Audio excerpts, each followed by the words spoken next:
पुण्यात्मा इस अमर कथा में अरुचि ना करना। असंख्यों युगों के बाद तुम्हारा बिल्ली के भागों छीका टूटा है, ये इसको छक छक कर खा लो और कल्याण करा।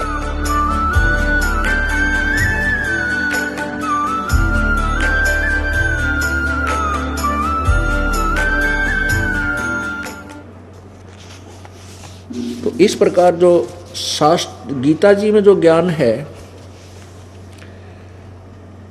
अब देखिएगा श्रीमद् भगवत गीता, ये श्रीमद् भगवत गीता तृतीय अध्याय अथ तृतीय अध्याय, इसमें प्रथम मंत्र में कहा है, अर्जुन ने पूछा, हे जनार्दन, यदि आपको कर्म की अपेक्षा ज्ञान श्रेष्ठ मान्य है तो फिर हे केशव, मुझे भयंकर कर्मों में क्यों लगाते हैं, मुझे युद्ध के लिए क्यों प्रेरित कर रहे हो। अब यहां ये क्या कहता है, दो में अर्जुन कहता है कि मिले हुए से वचनों से, आपके ये दोगले से वचनों से मेरी बुद्धि को, आप मिले हुए से वचनों से मेरी बुद्धि को मानो मोहित कर रहे हैं। इस उस एक बात को निश्चय करके कहिए जिससे मैं कल्याण को प्राप्त हूं। अब यहां श्री भगवान बोले, हे निष्पाप, इस लोक में दो प्रकार की निष्ठा मेरे द्वारा कही गई है, पहले कही गई है। उनमें से सांख्य योगी की तो निष्ठा तो सांख्य ज्ञान योग से,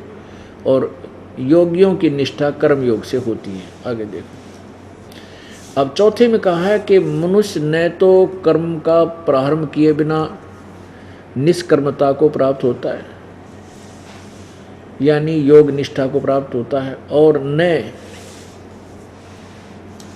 कर्मों का केवल त्याग मात्र से सिद्धि यानी सांख्य निष्ठा को प्राप्त होता है। पांचवें में कहा है, निसंदेह कोई भी मनुष्य किसी भी काल में क्षण मात्र भी बिना कर्म के नहीं रहता, क्योंकि सारा संसार, सारा मनुष्य समुदाय प्रकृति जनित गुणों द्वारा परवश किया हुआ कर्म करने के लिए बाध्य किया जाता है। अब छठे में, जो मूढ़ बुद्धि मनुष्य समस्त इंद्रियों को हठपूर्वक ऊपर से रोककर मन से इंद्रियों का चिंतन करता है, वह मिथ्याचारी और दंभी कहलाता है। अब देखो, जो मूढ़ बुद्धि, जो मूर्ख व्यक्ति कर्म इंद्रियों को हठपूर्वक रोककर मन से इंद्रियों का चिंतन करता रहता है, वह मिथ्याचारी अर्थात दंभी कहलाता है। कहने का भाव यह कि जो एक स्थान पर बैठ कर हठपूर्वक आसन लगाकर और हठ योग करने की चेष्टा करता है, मन रोकने की चेष्टा करता है, उसके विषय में कहा कि वो तो मिथ्याचारी दंभी अर्थात पाखंडी है। सातवें में कहा कि किंतु अर्जुन, जो पुरुष मन से इंद्रियों को वश में करके और अनासक्त हुआ समस्त इंद्रियों द्वारा कर्म योग का आचरण करता है, यानी अपनी इंद्रियां न रोक ले और कर्म योग माने काम करते करते भगवान की भक्ति करता है, वह श्रेष्ठ है। काम करते, कर्म योग माने काम करते करते, ना कि एक जगह स्थान पर बैठ कर कर्म योग का आचरण करता हुआ, कर्म योग माने अपना स्वाभाविक कर्म करता हुआ, वही श्रेष्ठ है। आगे देखो, आठवें में कहा है,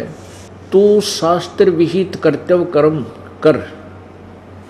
क्योंकि कर्म ना करने की अपेक्षा कर्म करना श्रेष्ठ है, तथा कर्म न करने से तेरा निर्वाह, शरीर निर्वाह भी तो नहीं सिद्ध होगा, यानी तेरा पेट कैसे पड़ेगा। ये तो बिल्कुल सही, ये है वेद अनुसार ज्ञान जो ब्रह्म ने दिया है। और आगे 5वें अध्याय में इसने 15वें श्लोक तक जो ज्ञान बताया है वो इसकी अपनी थोपी हुई थ्योरी है, सिद्धांत है, जो वेद विरुद्ध है। देखिएगा, नहीं क्षमा करना, ये छठे में नहीं, 5वें में नहीं, छठे अध्याय में लिखा है। छठे अध्याय में लिखा है जो एक आसन पर बैठ कर, अब छठे अध्याय में, वो 5वें में गलत कहेगा ये दास, छठे अध्याय में उस तीसरे अध्याय के विपरीत ज्ञान दिया है। तीसरे अध्याय के 1 से लेकर जो 8वां वर्णन है उसके विपरीत अब अध्याय नंबर 6 के श्रीमद् भगवद गीता के अब 10, 11, 12, 13, 14 में जो इसने 15 तक ज्ञान दिया है वो इसका अपना ज्ञान है। अब देखना, ये अध्याय नंबर 6 श्लोक नंबर 10 से प्रारंभ करें। मन और इंद्रियों सहित शरीर को वश में रखने वाला आशा रहित संग्रह रहित योगी अकेला ही एकांत स्थान में स्थिर होकर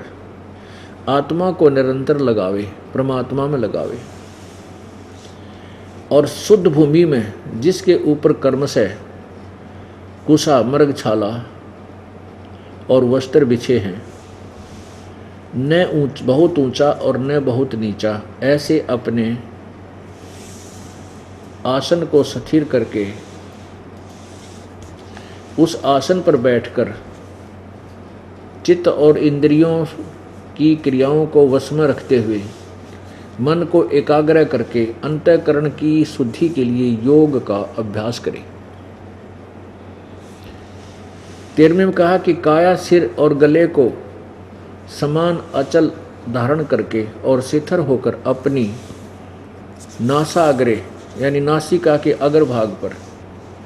नाक के अगले हिस्से पर दृष्टि जमाकर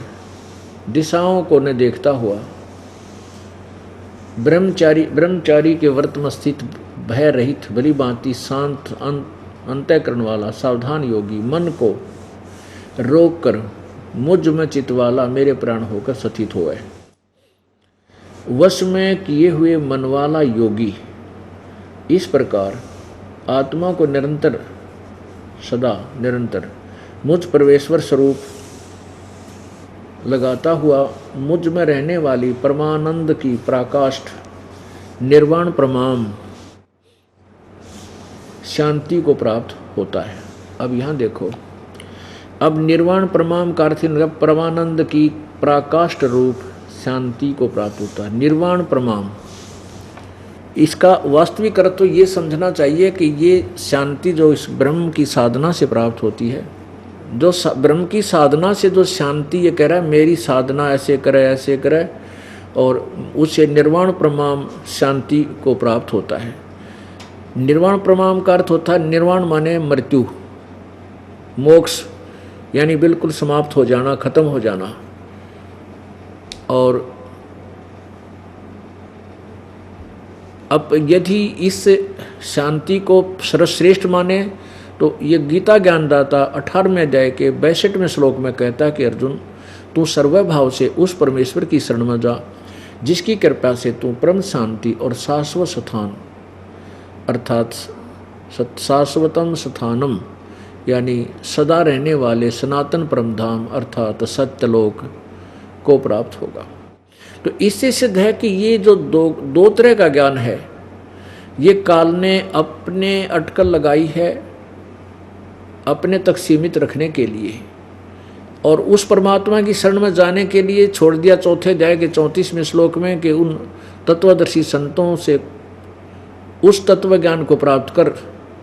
जो चौथे अध्याय के 32वें श्लोक में लिखा है कि वो सच्चिदानंद घन की वाणी में ब्रह्मणे मुखे, ब्रह्मणे माने अनुवादकर्ताओं ने वेद वाणी लिख दी, नहीं, ब्रह्मणे मुखे का अर्थ है सच्चिदानंद घन की वाणी में, क्योंकि 17वें अध्याय के 23वें श्लोक में ब्रह्मणे का अर्थ खुद इन्होंने सच्चिदानंद घन परमात्मा किया है। तो यहाँ सच्चिदानंद घन परमात्मा की वाणी में विस्तार से लिखा वो तत्व ज्ञान पूर्ण परमेश्वर के पाने का, तो उस ज्ञान को तत्वदर्शी संतों के लिए छोड़ दिया। इसलिए इस काल ने अपने यहाँ उलझाए रखने के लिए अपने सत्र का ज्ञान और अपना भी विधान अलग से वेदों के विरुद्ध भी बताया है और वेदों अनुसार भी बताया है। तो इस गीता जी में जो वेदों विरुद्ध जो ज्ञान है, जैसे अधिक नहीं है,